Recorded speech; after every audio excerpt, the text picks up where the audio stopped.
মোহরমের 10 তারিখে হাইরে কি ঘটাইলেন রব্বানা, হাইরে কি ঘটাইলেন রব্বানা।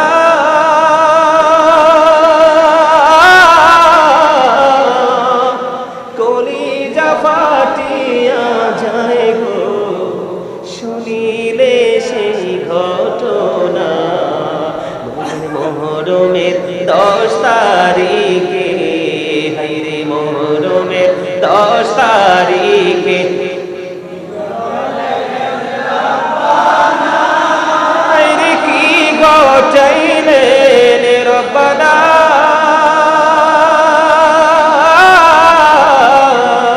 কলিজা ফাটিয়া যায় গো বলিতে সেই ঘটনা। হাসান শহীদ জোর খাইয়া হাইরে হোসাইন শহীদ কারবালায়, হাইরে হোসেন শহীদ জয়নাল আব্দিন রইল গো বন্দি জিদের জেলখানা। যাওরে দুন্দুল কহিও রে খবর, যাওরে দুন্দুল কহিও রে খবর। মাঝে নমর কান্দে না হাইরে মাঝে নমর, মনের দুঃখ রইল গো মনে, মার তো দেখা পাইলাম না। মামুরারি জিও গোরারি সওয়া যায়, মাওজারি হলো জিও মানা যায়। কথা বলেন আজকে নির্লজ্জের মতো ইয়াজিদ মার্কা মৌলবীরা ইয়াজিদের প্রশংসা করে, ঠিক কিনা বলেন? আমাদের জীবন যাবে, আমরা 1 সেকেন্ডের জন্য ইয়াজিদের প্রশংসা মেনে নিব? মানবেন আপনারা? মানবো আমরা কোনদিন? মাওরারি জিও গোরারি হাইরে রারি বিবি সকিনা, হাইরে রারি বিবি সকিনা।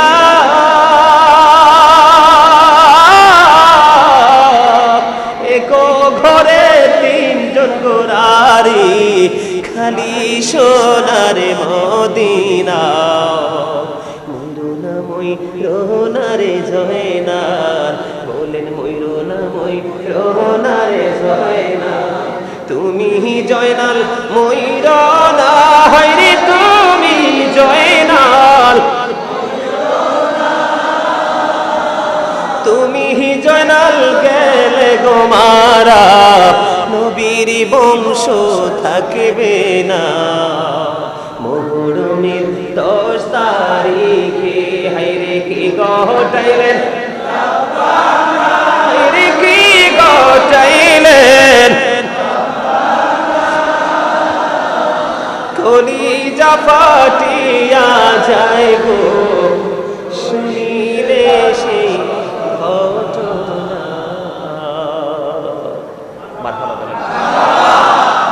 চলে গেলেন এবার আলী আকবর চলে গেলেন যুদ্ধের ময়দানে যাওয়ার পরে। বন্ধু এবার আলী আকবর অনেকক্ষণ যুদ্ধ করতে করতে করতে করতে এবার বন্ধু ক্লান্ত হয়ে গেলেন। দৌড়ে ছুটে আসলেন বাবার কাছে, বাবা বাবা গো, ও বাবা আমাকে একটুখানি পানি দাও না, আমি ওই ইয়াজিদ বাহিনীর উপর পুনরায় আবার আক্রমণ চালাবো, যুদ্ধ চালাবো। এবার ইমাম হোসেন একটা ডাক দিয়ে বলে, বাবা বাবা গো, আজকে 3 দিন তো ফোরাত নদীর পানি আমাদের জন্য বন্ধ। কয়দিন? তুমি যেমন তৃষ্ণার্ত বাবা গো, আমিও তো তেমন তৃষ্ণার্ত। আমি কেমন করে তোমাকে পানি দিব গো বাবা? আমার কাছে মাত্র একটা রাস্তা খোলা আছে গো বাবা। বাবা কি গো? আমার কাছে একটা রাস্তা খোলা আছে, সেই রাস্তাটা হলো আমার যখন প্রয়োজন হতো পানি তৃষ্ণা লাগতো, আমি আমার নানার কাছে আল্লাহর প্রিয় হাবিব হাবিবুল্লাহর কাছে যখন যাইয়া বলতাম, নানা গো আমাকে একটু পানি দাও না। আমার নানা আমার দিকে নবীজির জিহ্বা মোবারক বের করে দিত, আমি জিহ্বা চুষে চুষে আমি পরিতৃপ্ত হতাম।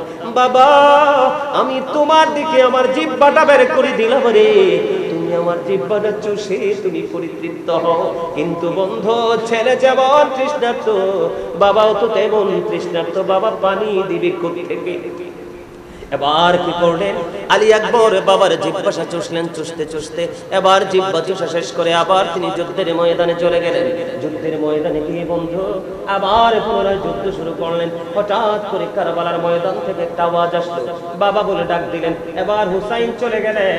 যাওয়ার পরে যাইয়া দেখলেন আলী আকবরের বুকের ভিতরে তীর। নাউজুবিল্লাহ বলেন না, আরে আরো জোরে বলেন না নাউজুবিল্লাহ। ইমাম আলী আকবর ডাক দিয়ে বললেন, বাবা, বাবা গো, আমার বুক থেকে তুমি তীরটা সরিয়ে নাও, আমি আবার পুনরায় হায়দারে আক্রমণ চালাবো।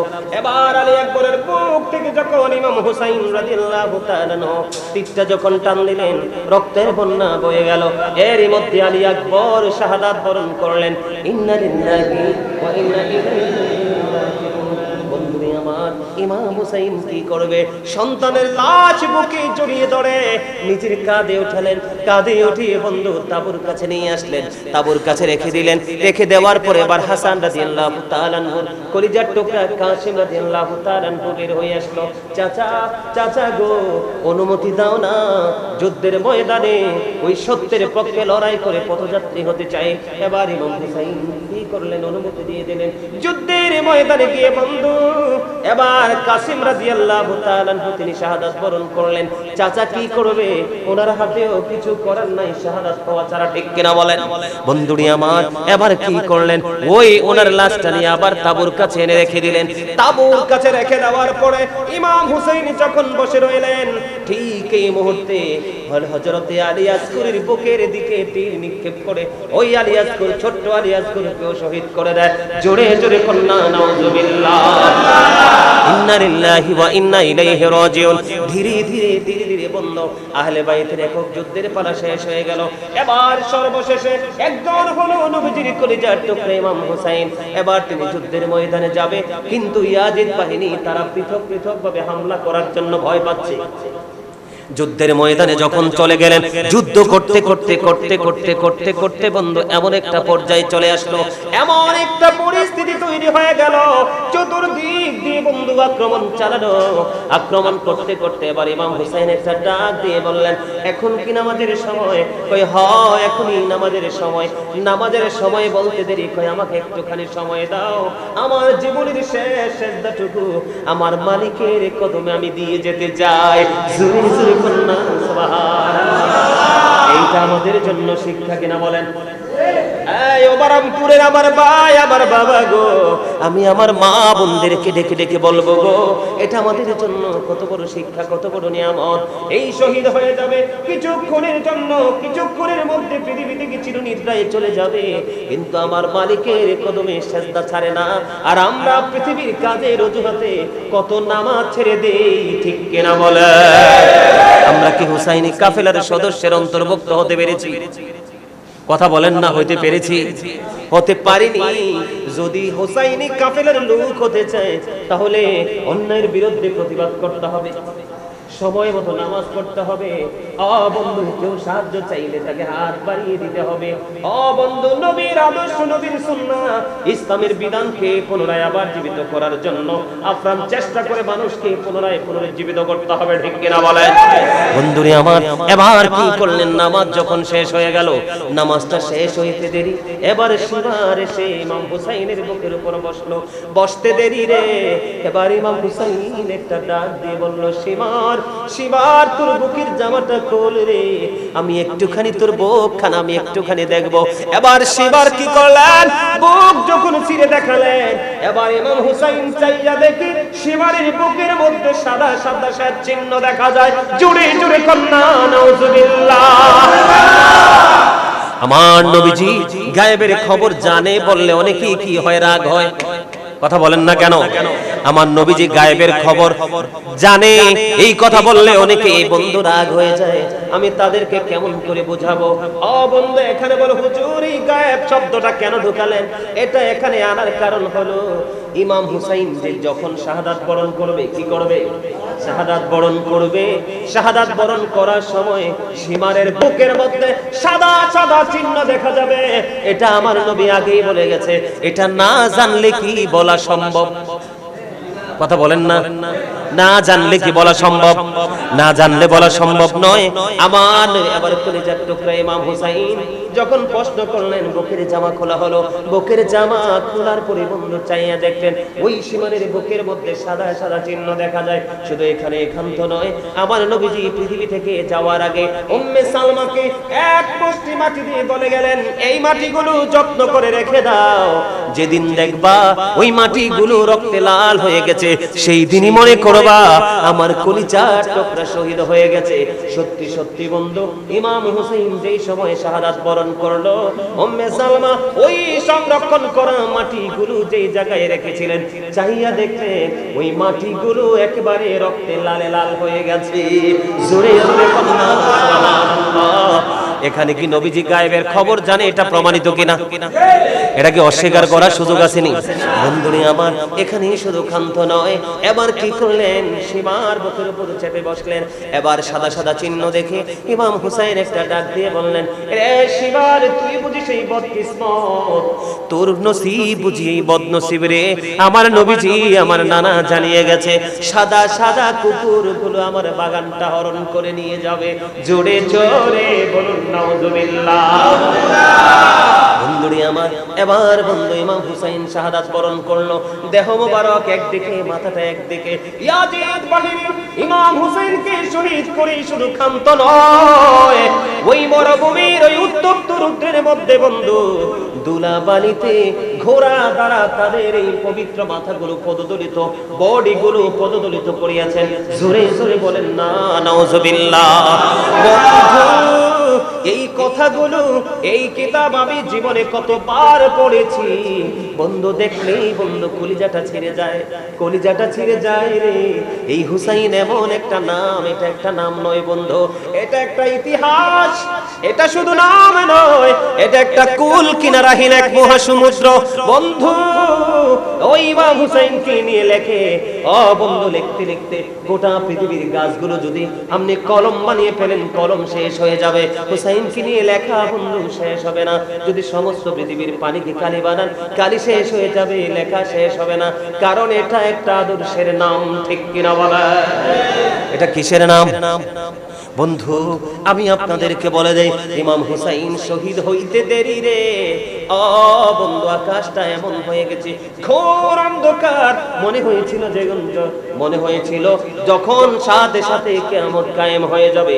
যখন ইমাম হুসাইন শাহাদাত বরণ করলো, সিরিয়ার যে কোনো পাথর সরালে বন্ধু, পাথরের নিচ থেকে রক্ত প্রবাহিত হতো। যখন ইমাম শহীদ হয়ে গেল, ওই বাইতুল মুকাদ্দাসের ঝুলন্ত পাথর থেকে তাজা রক্ত বন্ধু প্রবাহিত হতে লাগলো।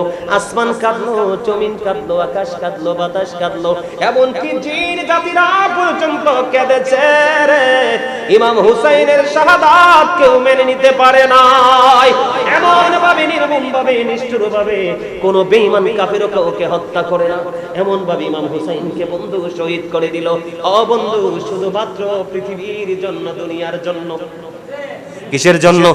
আমি আপনাদেরকে শুরুতেই বলেছিলাম এই দুনিয়াটা একটা ধোঁকা। সূরা আলে ইমরানের 185 নম্বর আয়াত থেকে মনে আসেনি? আমি বলেছিলাম না ফার্স্ট টাইমে। আমি আপনাদেরকে কেন বললাম ধোঁকা? এই কারণে বন্ধু বলেছি ধোঁকা। আপনি দেখেন ইয়াজিদ এই পৃথিবীর জন্য কত কষ্ট, এই ইমাম হুসাইনকে, আহলে বাইতকে ধ্বংস করে দিল। আপনারা জানলে অবাক হবেন, ইমাম হুসাইনের শাহাদাতের পরে ইয়াজিদ পৃথিবীর বুকে মাত্র 2 বছর 8 মাস, মতান্তরে 3 বছর 8 মাস বেঁচে ছিল। একটা মানুষের জীবনে 2 বছর তথা 3 বছর 8 মাস একটা সময় নি বলেন? শুধু পৃথিবীর জন্য। আজকে ইয়াজিদের কবর কোথায় কেউ জানে না, ইয়াজিদের নামে কেউ পৃথিবীর বুকে নাম রাখে না, কিন্তু নবীর কলিজার টুকরা হুসাইনের নাম বন্ধু পাড়ায় পাড়ায়, ঘরে ঘরে। কিনা বলেন? বন্ধু, ইমাম হুসাইনের পবিত্র মাজার শরীফ জিয়ারত করতে মানুষ পাগল পারা হয়ে যায়, ছুটে যায়, কিন্তু ইয়াজিদের নাম মানুষ ভুল করেও মনে নেয় না। যে মুহররম আসলে শুধু একটু কথার প্রসঙ্গে বলতে হয়, কথা বলেন না কেন? ইয়াজিদ বাহিনী এত নষ্ট, ইয়াজিদ বাহিনী এত দুষ্ট বন্ধু। ইমাম হুসাইনের মৃত্যুতে এমন দেখা যেত, আকাশের দিকে তাকালে এমন দেখা যাইতো মনে হইতো যেন একটা তারকা একটা আরেকটা তারকাকে আঘাত করছে, এমন অবস্থা ছিল রে, বর্ণনা করে শেষ করা যায় না বন্ধু। আমি সেই দিকে আর যাই না।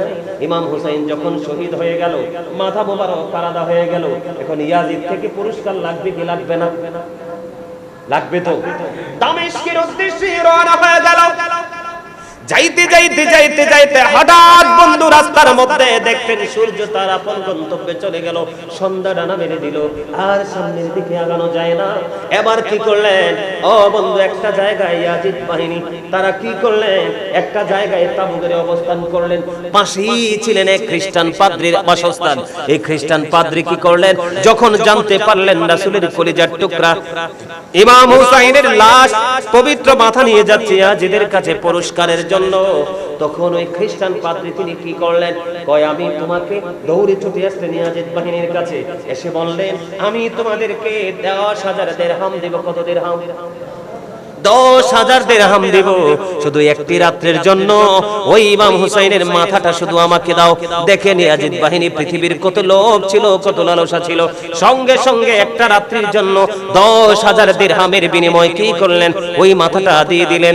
এবার খ্রিস্টান পাদ্রী কি করলেন? ওনার বাড়িতে নিয়ে ঘরে নিয়ে ওই পবিত্র নূরানি মাথাটাকে সুগন্ধযুক্ত পানি দিয়ে সুন্দর করে বন্ধ ধুইলেন। ধোয়ার পরে সুগন্ধি লাগাইয়া অত্যন্ত সুন্দর এক বড় জায়গায় রেখে দিলেন। রাইখা বন্ধু ইমাম হুসাইনের মাথাটার দিকে তাকাইয়া তাকাইয়া ওই খ্রিস্টান পাদ্রী যখন তাকায়, তখনই বন্ধু তার চোখ থেকে ঝর্ণার মতো প্রবাহিত হতে থাকে পানি।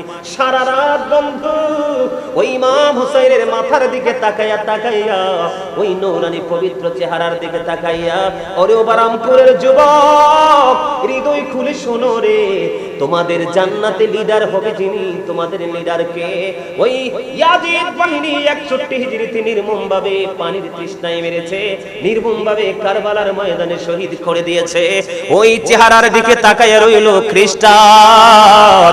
সারা রাত বন্ধু বসে বসে কাঁদলেন। ওই খ্রিস্টান পাদ্রীর বর্ণনা এসেছে কিতাবের মধ্যে।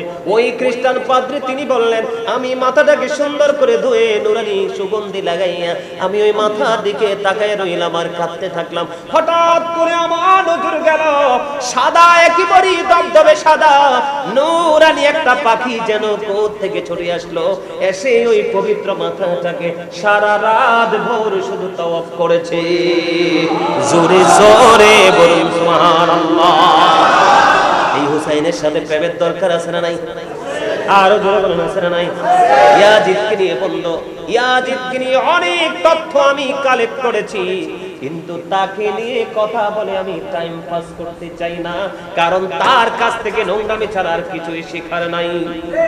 আমি আপনাদেরকে বলি, আপনারা সাবধান হবেন। আবারও বলে দেই, আপনারা যারা মুরব্বী বাবা হয়েছেন, যারা বন্ধু আপনাদের পরবর্তী প্রজন্ম আছে, আপনারা খেয়াল রাখবেন, মোবাইলের মাধ্যমে বিভিন্ন বড় বড় শায়েখরা ইয়াজিদকে সাধু সাজাইতে চায়, ইয়াজিদকে ভালো সাজাইতে চায়, ইয়াজিদকে হাফেজ বানাইতে চায়, ইয়াজিদকে আলেম বানাইতে চায়, ইয়াজিদকে তাবি পর্যন্ত বানাতে চায়। আপনাদেরকে সাবধান রাখতে হবে। ইয়াজিদের বিন্দু পরিমাণ প্রশংসা যদি কারো জবানে শোনেন, মনে রাখতে হবে এটাই আমাদের ইসলাম ও মুসলমানের বড় দুশমন। ঠিক না? ঠিক বুঝতে পারছে? মেনে নেওয়া যায়? হত্যা কেউ মানতে পারে? মদ খাওয়া, ইয়াজিদ তো মদ পান করত, তার দল মদ পান করত। তার যে উপদেষ্টা ছিল একজন ইহুদি, যার নাম ছিল শারজুন বিন মানসুর রুমি। মদ সম্পর্কে আল্লাহ কোরআনে বলেছেন ইন্নামাল খামরু ওয়াল মাইসিরু ওয়াল আনসাবু ওয়াল আজলাবু রিজসুম মিন আমালি শাইতান। এখানে মদ শব্দটা আসছে কিনা? মদ এটা ঘৃণ্য বস্তু, শয়তানের কাজ, হারাম। হযরতে আলী রাদিয়াল্লাহু তাআলা বলেছে কোন দরিয়ার মধ্যে যদি একটা ফোঁটা মদ পড়ে, এই মদ পড়ার পরে যদি দরিয়ার পানি শুকিয়ে যায়, ওই দরিয়াতে যদি ঘাস জন্ম হয়, আমি কোনোদিন এই দরিয়ার ঘাস আমি আমার পশুকে খাওয়াবো না। জোরে কন্না আলহামদুলিল্লাহ। আবার কত ভয়ঙ্কর মদ, খেয়াল করছে?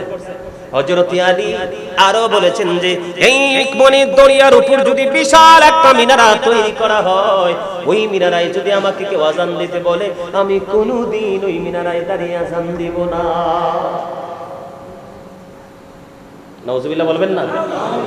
তাহলে কারবালার ইতিহাস আমাদের জানা দরকার না? এখানে একটা জিনিস, ইমাম হুসাইন সত্যের পথে থেকে লড়াই করেছে, জীবন দিয়েছে, তারপর মিথ্যার কাছে মাথা নত করে নাই। সম্মানিত উপস্থিতি, আগামী দিনটা বড় নিয়ামতের দিন। আজকে যারা এই প্রোগ্রামে যুক্ত হতে পারেন নাই, তারা আগামীকালকে যদি কোনো বিক্ষোভ পান সাহায্য করবেন। আমি আর আলোচনা লম্বা করতে চাই না, অনেক আলোচনা হয়ে গেছে। একটু মিলাদ করবো, কিয়াম করবো, মুনাজাত দিব, ঠিক আছে? আপনারা অনলাইন থেকে, আমি আগামীকালকে কারবালার আরেকটা অংশ নিয়ে আলোচনা করব, তারপরের দিন আরেকটা অংশ নিয়ে আলোচনা করব, কারণ প্রতিদিন তো পুরোটা নিয়ে আলোচনা করা যায় না। তবে আপনাদেরকে দাওয়াত দিয়ে যাই, সবার বাড়িতে কিন্তু মোবাইল আছে না? আপনাদের নাতি থাকুক, ছেলে থাকুক, যাকেই বলেন যে গাজী সুলাইমান হুজুরের যদি ভালো লেগে থাকে, এটা প্রেশার না যে ওনার কারবালার যে ওয়াজগুলো আছে এগুলো আমাকে এনে দাও অথবা ডাউনলোড করে দাও। ওনাকে আল্লাহ কেমন ভালোবাসতেন, উনি কিভাবে আমল করতেন, উনি আমাদেরকে কি ওসিয়ত করে গেছেন। শোনেন, ইমাম হুসাইন এমন একটা আদর্শ, উনি যখন শহীদ হয়ে যাবে, মানে যুদ্ধ পুরোপুরিভাবে শুরু হয়ে যাচ্ছে, উনি ওনার সঙ্গীদেরকে সবাইকে বলেছেন, তোমরা সবাই সবার গন্তব্যে ফিরে যাও। কি করো? এটা কিন্তু বড় শিক্ষা। তোমরা কি করো? তোমরা সবাই সবার গন্তব্যে চলে যাও। ইয়াজিদের টার্গেট হলাম আমি, আমাকে যদি শহীদ করতে পারে ইয়াজিদের খায়েশ মিটে যাবে। তখন ইমাম হুসাইনের সঙ্গীরা ডেকে ডেকে বলল, ও আলী মোকামগো, আমরা কাল হাসুরের দিন আপনাকে শত্রুর মুখে ছেড়ে দিয়ে, আপনাকে জালেমদের সামনে ছেড়ে দিয়ে, শত্রুদের মুখে রেখে কেমন করে বাড়ি ফিরবো গো? কাল হাসুরের দিন এই চেহারাটা কেমন করে নবীকে দেখাবো? আমরা জীবন দিয়ে দিব গো, তারপরেও আমরা আপনাকে একা রেখে ঘরে ফিরব না। সেই প্রেম রাখতে হবে। হুসাইনের পক্ষে আলেমের পক্ষে থাকবেন নাকি ইয়াজিদের পক্ষে আলেমের পক্ষে থাকবেন? ওমা জোরে বলেন না কেন? কোন পক্ষে? আরে জোরে। ওই হুসাইনকে নিয়ে কবি গজল লিখেছেন, ধীরে ধীরে চালাও ছুরি সীমারারি গলা,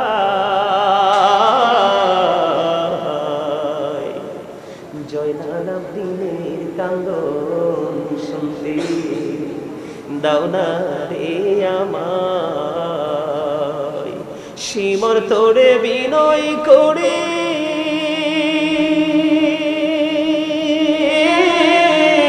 আমার গলায় দিশনা চুড়ি রে, বেহেশতেতে নিব তোরে, বেহেশতেতে নিব তোরে আখিরি বেলায়, জয়নাল আব্দিনের কান্দন শুনতে দাও না রে আমায়। আমার নানা নবী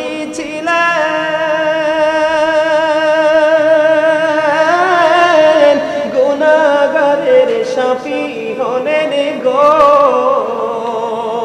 এই গলায় দিতেন চুমা, এই গলায় দিতেন চুমা নানাজি সদা, জয়নাল আব্দিনের কান্দন শুনতে দাও না রে আমায়। আমার গলায় দিশনা চুড়ি কাঁদিবে আসমান জমিন রে, কাঁদিবে না পুনি খুদা, কাঁদিবে না পুনি খুদা আর সোম আল্লাহ, জয়নাল আব্দিনের কান্দন শুনতে দাও না রে আমায়। কোথায় রইলেন মা জননী তোমার হুসেন ধরা সাই গো, সীমার বসিল মাগো, সীমার বসিল মাগো আমারি সিনায় জয়নাল আবদিনের কান্দন শুনতে দাহুনা রে আমায় ধীরে ধীরে চালাও সুরে সীমার আমারি গলায় জয়নাল আবদিনের কান্দন শুনতে দাহুনা রে আমায়।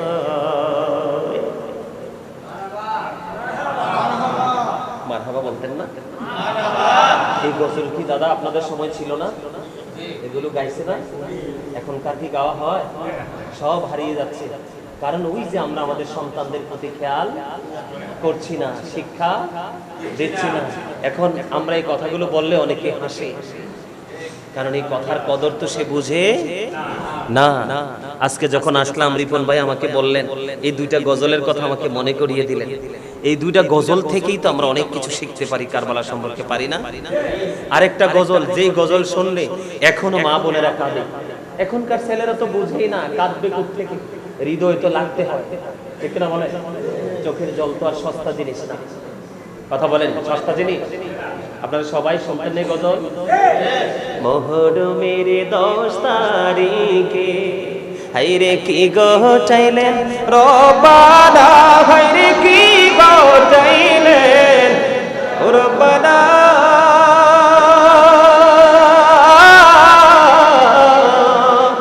কলিজা ফাটিয়া যায় গো শুনিলে সেই ঘটনা।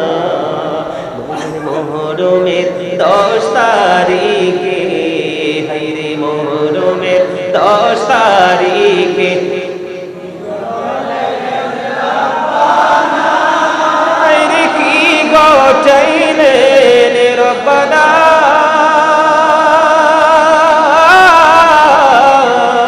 কলিজা ফাটিয়া যায় গো বলিতে সেই ঘটনা। হাসান শহীদ জোর খাইয়া হাইরে হোসাইন শহীদ কারবালায়, হাইরে হোসেন শহীদ জয়নাল আবদিন রইল গো বন্দি জিদের জেলখানা। যাওরে দুন্দুল কহিও রে খবর, যাওরে দুন্দুল কহিও রে খবর, মাঝে নমর কান্দে না, হাইরে মাঝে নমর মনের দুঃখ রইল গো মনে, মার তো দেখা পাইলাম না। মামুরারি জিও গোরারি সওয়া যায়, মাওজারি হলো জিও মানা যায়, কথা বলেন? আজকে নির্লজ্জের মতো ইয়াজিদ মার্কা মৌলবীরা ইয়াজিদের প্রশংসা করে, ঠিক কিনা বলেন? আমাদের জীবন যাবে, আমরা 1 সেকেন্ডের জন্য ইয়াজিদের প্রশংসা মেনে নিব? মানবেন আপনারা? মানবো আমরা কোনদিন? মাওরারি জিও গোরারি হাইরে রারি বিবি সকিনা, হাইরে রারি বিবি সকিনা,